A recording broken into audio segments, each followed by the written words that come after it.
오늘 우리에게 주시는 하나님의 말씀 마태복음 7장 15절에서 29절 말씀입니다.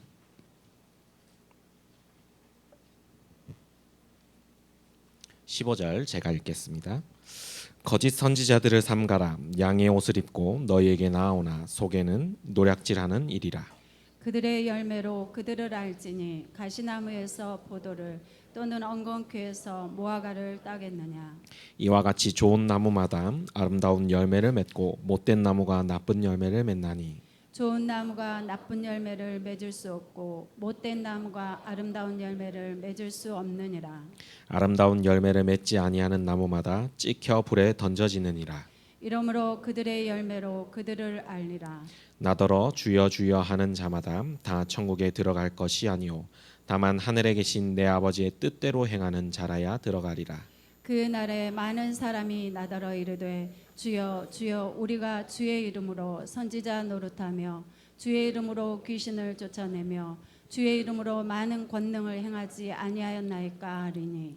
그때에 내가 그들에게 밝히 말하되 내가 너희를 도무지 알지 못하니 불법을 행하는 자들아 내게서 떠나가라 하리라. 그러므로 누구든지 나의 이 말을 듣고 행하는 자는 그 집을 반석 위에 지은 지혜로운 사람 같으리니. 비가 내리고 창수가 나고 바람이 불어 그 집에 부딪히되 무너지지 아니하나니 이는 주추를 반석 위에 놓은 까닭이요 나의 이 말을 듣고 행하지 아니하는 자는 그 집을 모래 위에 지은 어리석은 사람 같으리니. 비가 내리고 창수가 나고 바람이 불어 그 집에 부딪힘에 무너져 그 무너짐이 심하니라. 예수께서 이 말씀을 마치심에 무리들이 그의 가르치심에 놀라니. 이는 그 가르치시는 것이 권위 있는 자와 같고 그들의 서기관들과 같지 아니함일러라. 아멘. 우리 성경의 구조를 보면은 구약과 신약이 대치가 됩니다. 구약 39권, 신약 27권, 그래서 합이 66권이죠. 거기에 이제 분류를 해보면은 처음에 구약은 모세 오경이 아니라 율법서라고 그래요. 창세기부터 신명기까지. 그리고 신약에는 모세 오경 율법과 대치되는 것이 사복음서예요. 그의 의미가 핵심이 뭐냐니까 율법서 모세 오경은 율법 속에 예언된 그리스도예요. 그래서 예수님께서 요한복음 5장 46절에 보니까 너희들이 정말로 모세를 믿었으면 나를 믿었을 것이다. 왜냐하니까 모세가 나에 대해서 기록했기 때문이다. 이렇게 말씀하셨어요. 그러니까 모세 오경은 누구 얘기요? 예수님 얘기다. 그래서 사복음서는 뭐냐니까 율법에 예언된 그리스도 오셨잖아요. 그래서 복음은 율법의 완성 그러는 겁니다. 구약의 역사서가 있고 신약에도 역사서가 있어요. 구약의 역사서는 요수아부터 시작해서 에스더까지입니다. 신약의 역사서는 사도행전이에요. 그러면은 구약의 역사서의 핵심이 뭐냐니까 역사 속에 그리스도가 계시가 돼요. 모든 사건 역사 속에 그리스도가 계시가 됩니다. 그러면 신약의 역사서는요. 신약의 역사서는 그리스도 오셔서 사역한 증거들이 이제 신약을 통해 제자들을 통해 증거하잖아요. 역사 속에서 증거된 그리스도. 그 다음에 구약에는 뭐가 있냐면은 시가서가 있어요. 시가서라고 시편과 찬양인데요. 이제 욥기부터 시작해서 아가서까지에 해당이 돼요. 그러면은 거기에 대칭되는 신약의 책은 바로 서신서입니다. 서신서는 여러분이 아는 것처럼 로마서부터 시작해서 유다서까지 서신서. 그러면은 구약의 시가서는 뭐냐? 그러니까 한마디로 찬양 속에 예언된 그리스도. 그러면 신약의 서신서 편지들이거든요. 신약의 서신서는 뭐예요? 편지 속에 간증된 그리스도 이렇게 돼요. 그다음에 마지막으로 구약의 예언서가 있어요. 그걸 선지서라고도 그러죠. 대선지서, 소선지서 그럽니다. 대선지서는 이사야부터 시작해서 이사야, 예레미야, 에스겔, 다니엘 뭐 이렇게 하는데 대선지서는 뭐 선지자가 커서 대선지서가 아니고 장수가 많아서 대선지서라고 그러는 거예요.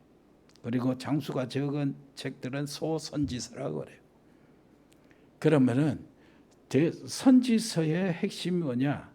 모든 예언의 구약의 예언의 주인공 되신 그리스도 이야기하는 거예요. 그리고 신약의 예언서는 계시록이잖아요. 모든 예언의 성취자 되신 그리스도. 그래서 우리는 구약 모세오경 율법 속에 예언된 그리스도가 이제 신명기까지 맞춰지고 이제는 거기에 대칭되는 사복음서로 들어갔습니다. 자, 여러분 한번 생각해 본 적이 있는가요? 왜 내게 이런 고통이 왔는가? 세상이 왜 이렇게 고통스럽고 정말로 어려운 일로만 가득 찼냐? 이 문제를 석가모니도 같이 고민했어요. 그 문제를 해결하기 위해서 보리수나무 그늘에 가서 명상 사색을 하는데요. 깊은 세계로 들어간 거예요. 답을 못 냈습니다. 무요, 무. 답은 없다는 겁니다. 여러분이 잘 아는 성철 스님도 그러죠. 산은 산이고 물은 물이다 한 성철 스님도 아주 친한 친구가 죽는 것, 그 죽음을 보고 이 친구가 도대체 어디로 갔을까? 그걸 찾아내고 고민하고 고뇌하기 시작하면서 불교 절에 입문했어요. 그리고 하는 말이 내가 이 길을 찾으면은 불교에서 나올 것이다. 그리고 그가 죽기 전에 고백한 말이 있어요. 나는 이 길을 찾지 못했다. 이 길을 찾지 못했다. 여러분이 너무나 잘 아는 것처럼 몇 번 이야기 들었죠. 성철 스님의 버버이죠. 버버. 그런데 뭐라고 했냐니까 석가는 사단이요 사단은 부처님이다. 이렇게 이야기를 했어요. 그게 통한다는 거예요. 여러분 성공자들이 자살을 왜 합니까? 에밍웨이도 자살했죠. 마릴린 먼로 자살했어요. 자살할 이유가 없는 것 같은데요. 여러분 우리 불행하게도 우리 한국 대통령 노무현 대통령도 자살을 했어요. 현대그룹의 황태자 정몽원 그분도 자살했어요. 뭐가 부족해서 자살했을까요? 우리 강주대학교 이사장 김인권 국회의원까지 한 사람이 그 14층 강주 그 대학교 건물에서 본 건물에서 뛰어내려 죽었어. 여러분 그 부산시장 그 있잖아요. 안상현 그분도 자살하고 서울시장 지냈던 누구요? 박원순 씨도 자살하고. 어땠을까요? 왜 그랬을까요? 이유가 없는데. 우리 연예인 그 국민 탤런트 배우 누구예요? 최진실 자살하고 난 다음에 여러분 기억하셔야 돼요. 그 남동생 최진영이 같이 또 자살을 했어요. 여러분 보이지 않는 악한 영의 세력들이 저주의 세력들이 그걸 그 가족들을 다 씨를 말리려고 역사를 한다는 사실을 여러분들 기억하고 있어야 돼요. 세상에 지배하고 정말로 전쟁으로 정복했던 시저나 나폴레옹이나 이런 사람들의 그 인생 말로를 보면은 비참하게 짝이 없어. 히틀러 비참하게 짝이 없었잖아요. 어떻습니까? 인간이 왜 행복이 없습니까? 왜 사람에게 재앙이 계속됩니까? 성경에는 답을 주시는데 딱 한 가지입니다. 한번 따라서 합시다. 인생을 모래 위에 세워서. 그렇다는 거예요. 아무리 성공하고 잘 살고 높은 집을 지어도 싹 무너져 본다는 거예요. 순식간. 반석 위에 세워야 무너지지 않는 인생이 되는데, 그래 돌에 세우고 나무에게 절하고 짐승에게 절하고 이렇게 사는 인생, 모래 위에 올린 인생이라는 겁니다. 무당 점쟁이에서 돈 벌 경우도 없어요. 근데 돈을 좀 벌었다 할지라도 자녀들은 저주재앙으로 고통받으며 망해간다는 것, 이걸 누가 현장을 보고 인식을 하며 거기에 그 사람을 살리려고 그 길을 제시하고 욕 바가지로 먹으면서 꾸정물 뒤집어 쓰면서도 그들을 전도하려고 그럽니까? 그 영혼을 아는 우리 복음 전도자들밖에 없어요. 주님께서 나를 따라오너라 그랬어요. 신자들이 이 축복을 거의 놓치고 있어요. 내가 너희로 사람을 낚는 어부가 되게 하리라 하셨습니다. 그런데요, 주님은 전도해라 그렇게 안 했어요. 뭐라고 했습니까? 나를 따라오너라 그랬어요. 그러면 내가 너희로 사람을 낚는 어부가 되게 하리라 그랬어요. 나를 따라오너라 그러면 나를, 예수님이요, 그리스도요. 따라오너라 그건 기도입니다. 그건 누리는 거예요. 그리스도와 함께 지내는 거예요. 그래서 이때 마가 요한에 역사하셨던 하나님의 놀라우신 역사, 그 몇 명 마가 요한의 다락방 교회를 통해서 로마를 정복했던 그 비밀이 거기서 나오는 거예요. 여기 우리 복음 공동체 모든 사람이 그리스도의 완전한 답을 얻고 기도의 완전한 답을 나시기를 바랍니다. 완전히 하나님은 지금도 살아서 역사하시고요. 그렇기 때문에 하나님의 말씀은 살아서 역사하시고 재창조의 역사 계속 일어나고 있어요. 그리고 기도, 우리가 드리는 기도도 살아서 역사해요. 그것을 누려야 됩니다. 예수님의 공생애를 통해서 그것을 가르쳐 주시는 거예요. 예수님의 공생애 시작을 합니다. 먼저 예수님은 인류의 대표자셔요. 인류의 대표자요. 그래서 그것을 로마서 5장 12절부터 19절 좀 길지만은 한번 읽어볼 기회가 없으니까 오늘 한번 읽어보게요. 나의 대표자는 아담이 아니에요. 나의 대표자는 둘째 아담 예수님이에요. 한번 읽어볼까요? 그러므로 한 사람으로 말미암아 죄가 세상에 들어오고 죄로 말미암아 사망이 들어왔나니 이와 같이 모든 사람이 죄를 지었으므로 사망이 모든 사람에게 이르렀느니라. 죄가 율법이 있기 전에도 세상에 있었으나 율법이 없었을 때는 죄를 죄로 여기지 아니하였느니라. 그러나 아담으로부터 모세까지 아담의 범죄와 같은 죄를 짓지 아니한 자들까지도 사망이 왕노릇하였나니 아담은 오실 자의 모형이라. 그러나 이 은사는 그 범죄와 같지 아니하니 곧 한 사람의 범죄를 위하여 많은 사람이 죽었은즉 더욱 하나님의 은혜와 또한 한 사람 예수 그리스도의 은혜로 말미암은 선물은 많은 사람에게 넘쳤느니라.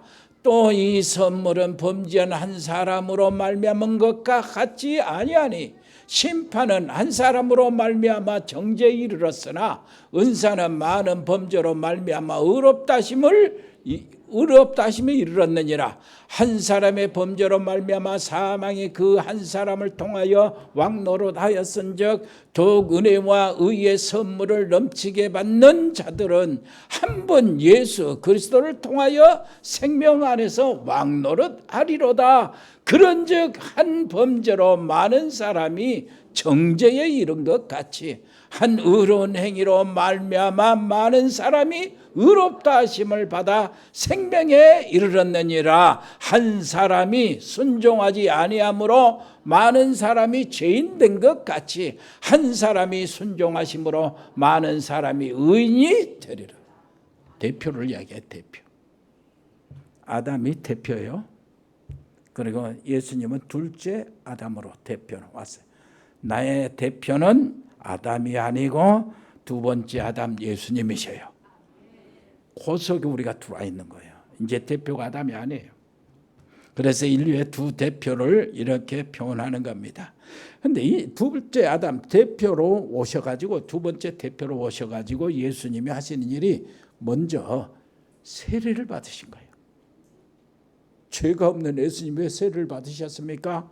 앞으로 우리 죄를 완전히 몽땅 다 사그리 짊어지고 그 죄의 모든 형벌과 심판을 면하게 하시기 위해서 죄 속에 십자가를 지실 것이기 때문에 하나님 앞에서 자기 자신이 스스로 낮아져서 완전히 죽기까지 복종하시는 그 마음이요. 하나님 앞에서 나는 인간입니다.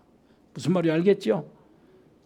그래서 인간을 살리기 위해서 인간이 가지고 있는 모든 죄책을 내가 감당하겠습니다 하는 의미로 세례를 받으시는 거예요. 그래서 예수님은 그래요. 할례도 모세 율법대로 할례도 받으시고 율법에 따른 규례도 다 이루셨습니다. 창조주 하나님께서 성육신 하심으로 성삼위 자신이 구속의 언약을 지금 이루고 계시는 거예요. 예수님이 성삼위 하나님이십니다. 자, 두 번째요. 그리고 난 다음에 이 마태복음 4장에 오면은 그 마귀에게 시험을 받으셔요. 마귀에게 예수님이 시험을 받으셔요. 자, 마귀에게 시험을 받으시는 예수님이 첫째 아담은 시험을 받을 때, 마귀가 시험할 때 가장 좋은 조건 환경 속에서 마귀에게 져버려요. 하나님께서 에덴의 동산을 창설하시고 거기에 모든 것들을 다 주셔요. 그리고 하나님의 형상대로 하나님의 생명, 생기, 호흡, 영을 아담에게, 화에게 주신 겁니다. 그리고 모든 것들을 다 다스리고 하나님이 주신 모든 것들을 다 누릴 수 있도록 다 축복하셔요. 그런 좋은 환경 속에서 아담과 하와는 사단의 시험을 받고 무너져 버려요. 그러니까 내 대표가 아담이 되어버리면 큰일 나요. 다 무너져 있는 겁니다. 그런데 둘째 아담이 오셔서 공생의 시작하고 이 세상의 재창조의 역사, 하나님의 형상을 회복하는 처음의 에덴의 축복을 회복하기 위해서 대표로서 시험을 받아요. 나의 두 번째 대표로서, 우리 인류의 두 번째 아담으로서 시험을 받는데, 그 시험을 받으시는 예수님의 시험의 조건, 그 당시의 환경은 광야요. 찬바람 부는 광야요. 아무것도 없는 광야요. 물도 없고 먹을 것도 없는 모래바람이 부는 그 광야에서요. 그 추위에서요. 40일 동안을 금식을 하면서 물도 안 마시고 그 속에서 사단에게 시험을 받으신 가장 극한 열악한 조건 속에서 시험을 받는데 철저하게 마귀의 시험을 물리쳐버립니다. 별로 감동이 안 오죠. 예수님이 시험에 이렇게 철저하게 끝장을 안 냈으면 우리는 큰일 나요. 마귀를 물리치시고 그 놀라운 시험에 승리하신 주님, 그 주님을 우리는 완전히 의지하고 주님의 승리를 우리의 승리로 하나님이 애견하시는 거예요. 지금 알겠죠? 예수님께 붙어만 있으면 사단의 세력은 떠나가게 돼 있다 그 말. 예수님이 승리하신 그 승리가 내 것이 되는 거예요. 내가 예수님을 영접하는 순간에 저주받을 나, 사단의 권세 아래에 있는 나, 사단의 자식된 나, 흑암의 저주의 자식된 나, 운명에 걸려있는 나, 가문의 저주에서 시달려야 될 나, 영원토록 지옥에서 고통받을 내가 예수님께 붙어있는 그 순간에 싹 도망가고 하나님의 놀라운 생명을 회복하는 겁니다. 그것이 내가 예수님께 붙어있는 거예요. 오늘도 그 예수님께 붙어있어서 여기 자리에 있는 겁니다. 얼마나 감사한지 몰라요. 사단이 어떤 존재입니까? 사단이 어떤 존재예요? 요한계시록 12장 9절 한번 보세요. 사단이 어떤 존재인가? 읽어볼까요? 큰 영이 내어 쫓기니 옛 뱀 곧 마귀라고도 하고 사단이라고도 하며 온 천하를 깨는 자라. 그가 땅으로 내어 쫓기니 그 뭐요? 그의 사자들도 그와 함께 내어. 그의 사자들이 누구냐? 타락한 천사들이요. 사단이. 자, 거기를 한번 볼까요? 유다서 1장 6절입니다. 유다서 1장 6절. 그의 사자들이 누군가요? 시작. 또 자기 지위를 지키지 아니하고 자기 초소를 떠난 천사들이라잖아요. 천사들을 큰 날의 심판까지 영원한 결박으로 흑암에 가두셨으며, 이 귀신의 영들이야. 거기서. 그리고 그 사탄이 어떻게 됐냐니, 에베소서 2장 2절을 여러분들 아시지요? 이 세상에 와서 공중의 권세를 잡아버린 겁니다. 그리고 창세기 3장 사건이 터져진 거예요. 공중의 권세 잡은 사단이 아담과 하와를 공격합니다. 그리고 창세기 3장 사건이 터지는데 아담과 하와가 거기서 미혹이다. 가장 좋은 환경 속에서 완전히 무너져 버려요. 이러고 난 다음에 요한복음 8장 44절에 예수님 직접 하신 말씀이요. 읽어볼까요? 너희는 너희 아비 마귀에게서 났으니 너희 아비의 욕심을 너희도 행하고자 하느니라. 그는 처음부터 살인한 자요 진리가 그 속에 없으므로 진리에 서지 못하고 거짓을 말할 때마다 제 것으로 말하느니 이는 그가 거짓말장이요 거짓의 아비가 되었습니다. 여러분, 거짓말이요 사단의 정체성입니다. 그래서 사단은 거짓말을 안 하고 진실을 말할 수 있는 뭐라 할까요? DNA가 안 돼요. 사단은 항상 거짓말, 결국은 진실로 예수님을 뭐라래요? 시험 받을 때 하나님의 말씀을 근거로 해서 예수님께 시험을 했거든. 그거는 하나님의 말씀은 진실이잖아요. 그런데 그것을 이용해서 예수님을 끌어내리려고 하는 거짓이 뒤에가 이렇게 지금 받쳐주고 있는 거예요. 그래서 사단이 진실을 말할 수가 없는 게 거짓이 자기 정체성이라 그래요. 무슨 말인지 알겠죠?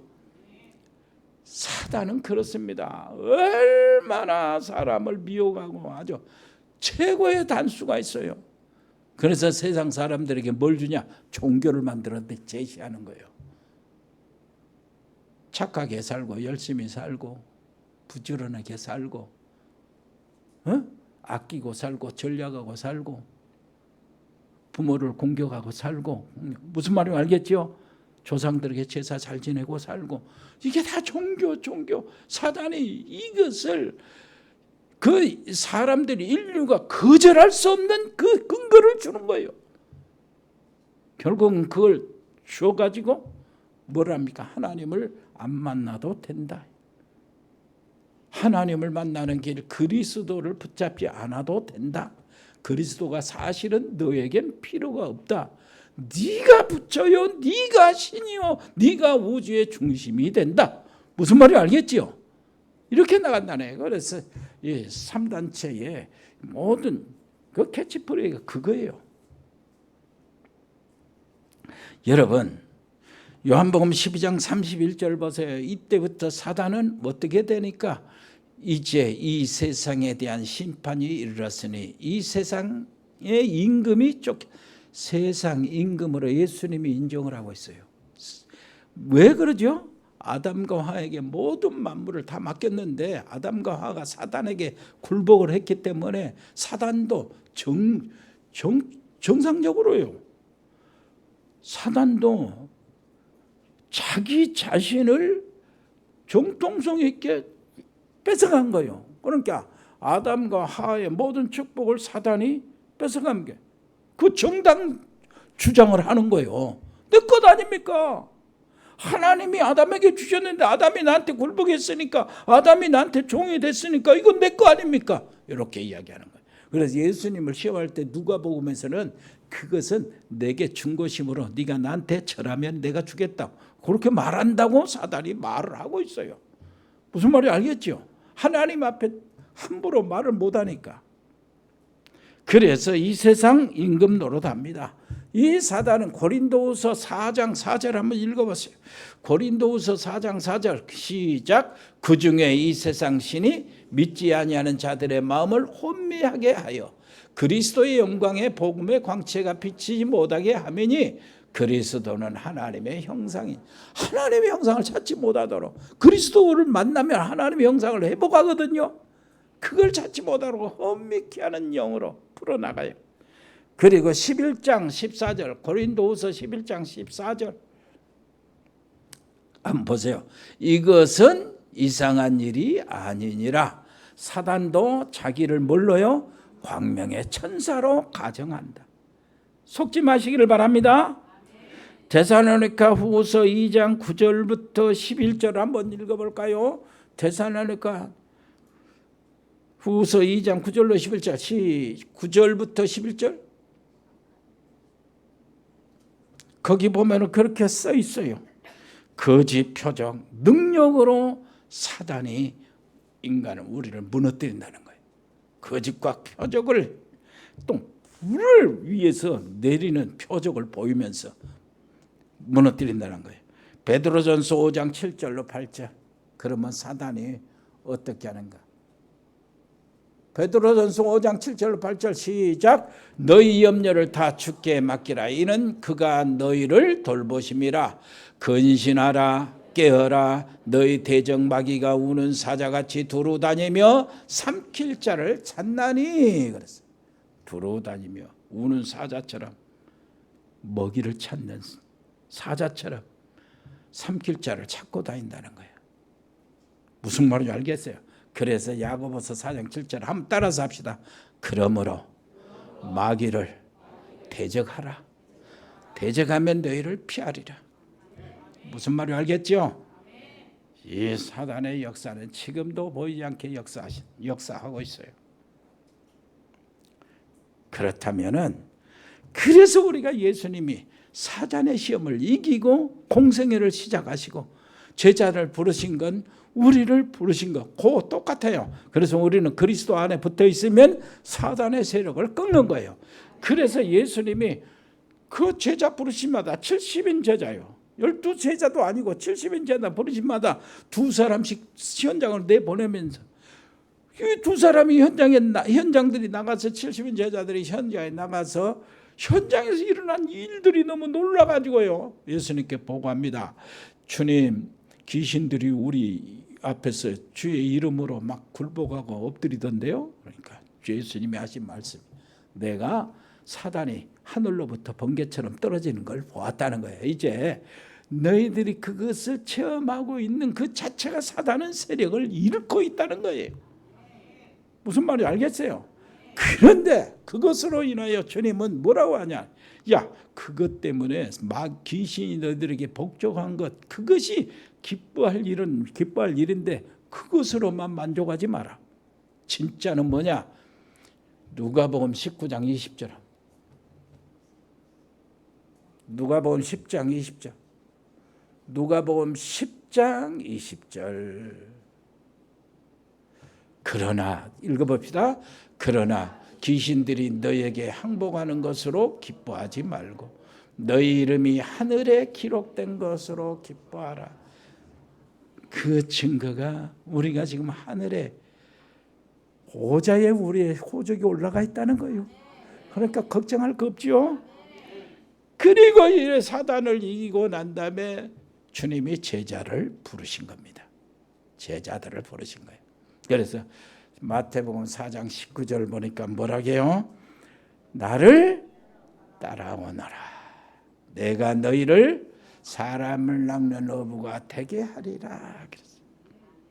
마가복음 3장 13절 15절은 이렇게 이야기합니다. 예수님이 또 산에 오르사 자기가 원하는 자들을 부르시니 나온지라. 12제자를 이름을 설명하기 전에 저 말씀을 나오시는 거요. 14절 이에 12를 세우시니 이는 자기와 함께 있게 하시고 또 보내사 전도도 하며 귀신을 내쫓는 권능도 가지게 하려 하심이라. 주님이 부르시는 거예요. 그래서 주님께서 원하는 자들을 부르십니다. 그리고 함께 지내게 하십니다. 그리고 예수님이 누구신가를 고백하게 만드셔요. 그리고 제자들을 세상에 파송하십니다. 무슨 말인지 알겠죠? 이런 과정이 시작이 되는 거예요. 함께 있게 하시고 전도도 하고 귀신을 쫓는 권세도 있게 한다는 거예요. 내가 너희를 뱀과 정갈을 밟으며 원수의 모든 능력을 제할 권세를 주었으니 너희를 해할다 결단코 없다 그랬습니다. 예수님께서 제자들 부르시고만 바로 뭘 하냐면 맨 처음에 이제는 세상에 나가서 사람들에게 복음을 설파하십니다. 말씀을 가르침을 시작하시는 거예요. 뭐하고? 세례를 받으시고 사단에게 시험을 받으시고 사단을 물리치시고 시험에 완전히 사단을 이기시고 제자들을 부르시고 난 다음에 이제는 말씀을 선포하는 거예요. 천국 복음을 선포하기 시작하는 거예요. 그때요. 천국 복음을 선포하는데 그것이 뭐냐니까 마태복음 5장, 6장, 7장에 그것을 산상수훈이라고 그래요. 거기에 산상수훈의 내용을 보면 예수님 내용을 보면은 뭐냐니까 지금까지 수백 년 동안 그 이스라엘 백성들은 서기관, 바리새인들, 대제사장들, 사내들인 정치인, 종교 지도자 다 자기들이 갖고 있잖아요. 그 사람들로 인하여 배웠어요. 탈무드나 모든 율법 모든 것들을 다 그 사람들로 인해 배웠어요. 그 지도자들로. 근데 지도자들이 배운 것은 지금 예수님이 지금 뭐라고 그러냐면은 자, 그 사람들에게 배운 것인데 너희는 이렇게 한다는 것을 들었지, 배웠지. 나는 너에게 이렇게 이야기한다. 그리고 예수님이 그들의 지금까지 배운 것을 완전히 뒤집어요. 맨 처음에 복이 뭐냐, 축복이 뭐냐, 인간의 행복이 뭐냐, 무슨 말인지 알겠지요? 그것이 이제 8가지 복력이에요. 심령이 가난한 자는 복이 있다, 막 그렇게 하고. 그러고 난 다음에 따라서 기도가 뭐냐, 그걸 가르쳐요. 기도가 뭐냐, 전부 다 틀리게 가르치고 있어요. 이방인들이 기도하는 건 중언부언 똑같이 그렇게 배웠어요. 그렇게 서기관들과 제사장들은 뭐라고 그러냐면 자기들이 이렇게 높은 지위가 있고 권세가 있고 잘 살고 하는 것은 전부 다 기도를 많이 해서 복 받아서 자기들의 기도는 하나님이 다 응답해 주셨기 때문이라는 거예요. 무슨 말인지 알겠죠? 그리고 예배가 뭐냐? 이거 지금 가르치는 거예요. 예배가 뭐냐? 먼저 하나님께 예배 드리고 예물을 드리려면 먼저요 헌금이 뭐냐 하는 거 가르치는 겁니다. 먼저 형제들과 원한스러운 일이 있으면 그 먼저 사과하고 하나님께 예배 드리라는 거예요. 그 예물 가만히 놔두고. 무슨 말인지 알겠죠? 너희들이 정말로 인간관계에서 사람관계에서 이 사람들과 같이 살아야 되는데 그 원리가 뭐냐? 네 비판하지 말아야 돼. 예? 네가 먼저 비판하지 말라는 거예요. 형제에 있는 눈 속에 티를 보고 왜 네 눈 속에 있는 들보를 못 보냐? 그렇게 하고 있어요. 그리고 신앙생활 궁극적으로 다 그게 다 신앙생활이지만은 신앙생활의 원리가 뭐냐? 오늘 우리가 읽은 15절부터 7장 15절부터 29절까지. 자, 여기에 보니까 이렇게 이야기합니다. 인생의 집을 어디다 세울까? 모래 위에 세울래? 반석 위에 세울래? 22장 7장 22절 한번 읽어보세요. 22절. 그날에 많은 사람이 나더러 이르되 주여 주여 우리가 주의 이름으로 선지자 노릇하며 주의 이름으로 귀신을 쫓아내며 주의 이름으로 많은 권능을 행하지 아니하였느냐. 정말로 제자에게 나타나는 그 현실이죠. 현장에 나타나는 그 역사죠. 주의 이름으로 무슨 말인지 알겠죠? 선지자 노릇하며 말씀을 전했다는 거 말이에요. 주의 이름으로 귀신을 쫓아내며 정말로 영적 문제 해결하며 정말로 귀신을 굴복시켰다는 말입니다. 주의 이름으로 많은 권능을 행해 병을 고쳐주고 역사를 일으켰다는 얘기요. 우리 제자들에게 나타나는 현상이요. 그걸 했다는 거예요. 주의 이름으로. 그런데 희한하죠. 그런데 주님은 이렇게 얘기해요. 그때 내가 그들에게 밝히 말하되 23절입니다. 내가 너희를 도무지 알지 모른다는 거예요. 그러면서 하는 말이에요.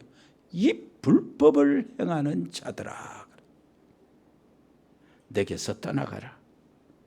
그러면서 하시는 말씀 24절 같이 읽어볼까요? 그러므로 누구든지 나의 이 말을 듣고 행하는 자는 그 집을 반석 위에 지은 지혜로운 사람 같으니 비가 내리고 창수가 나고 바람이 불어 그 집에 부딪히되 무너지지 아니하나니 이는 주초를 반석 위에 놓은 까닭이요. 나의 이 말을 듣고 행하지 아니하는 자는 그 집을 모래 위에 지은 어리석은 사람 같으리니 비가 내리고 창수가 나고 바람이 불어 그 집에 부딪히며 무너져 그 무너짐이 심하. 여기서요. 여러분 참 내가 진짜 그 어려운 이 얘기를 하고 있는 거예요. 지금 이해를 하셔야 돼요. 오늘 새벽에도 잠깐 말씀드렸지만은 여기에 대한 우리의 그 각인된 거 있어요. 깊이 뿌리 내린 거 오래전에 거기서 모든 삶에서 학교에서 다 배운 거라. 인생 속에서 배운 것이고 부모들한테 배운 것이고 사회에서 배운 것이고 학교에서 배운 것 무엇입니까? 행동입니다. 행동.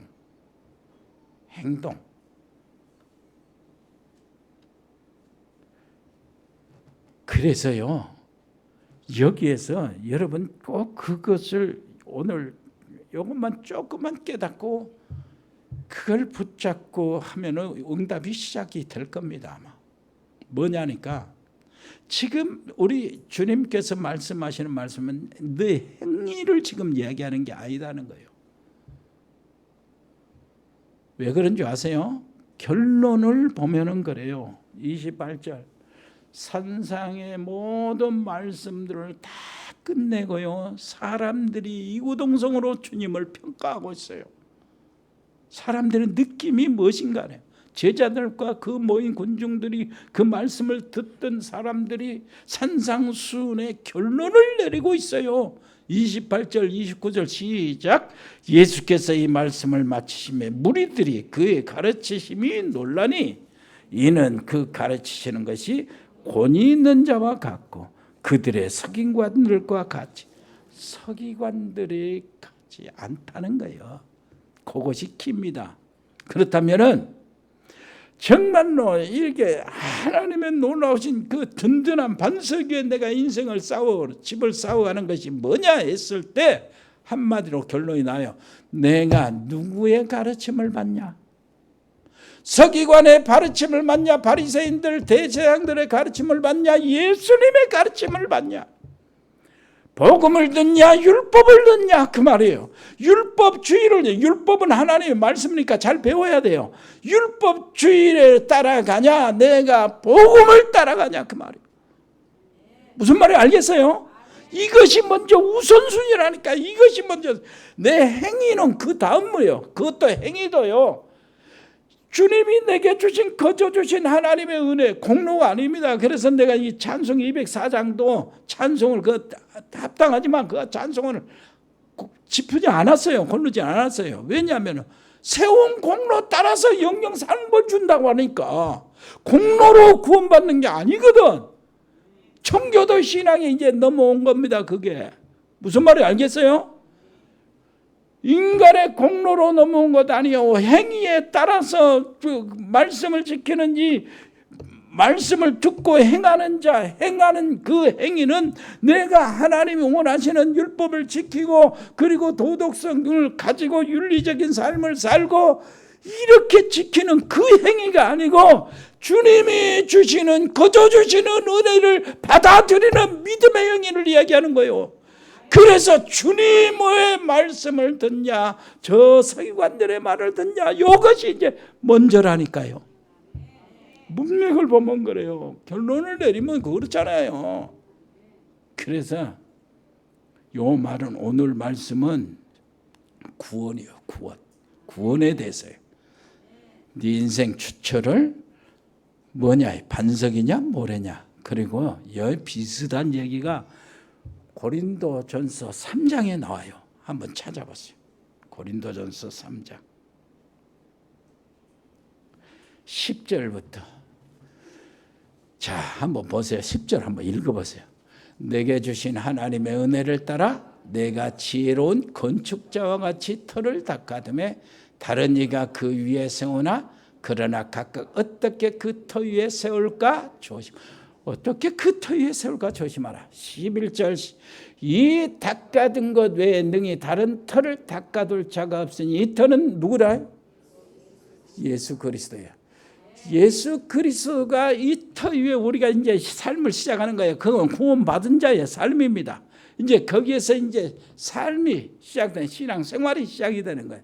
아까 여기에는 마태복음에는 기초가 뭐냐냐 모래냐 반석이냐 그리스도냐. 주는 그리스도시요 살아계신 하나님 아들입니다. 너는 반석이라 그랬잖아요. 그 신앙 고백 구원받은 신앙 고백이요. 거기 위해서 이제 반석이 세우냐 모래에 세우냐 그것인데 여기 고린도전서 3장에는 뭐요? 이제 반석에 올려놨어요. 그런데 이제 집을 짓는 내용이에요. 무엇으로 집을 짓느냐? 요요. 자 12절 고린도전서 시작.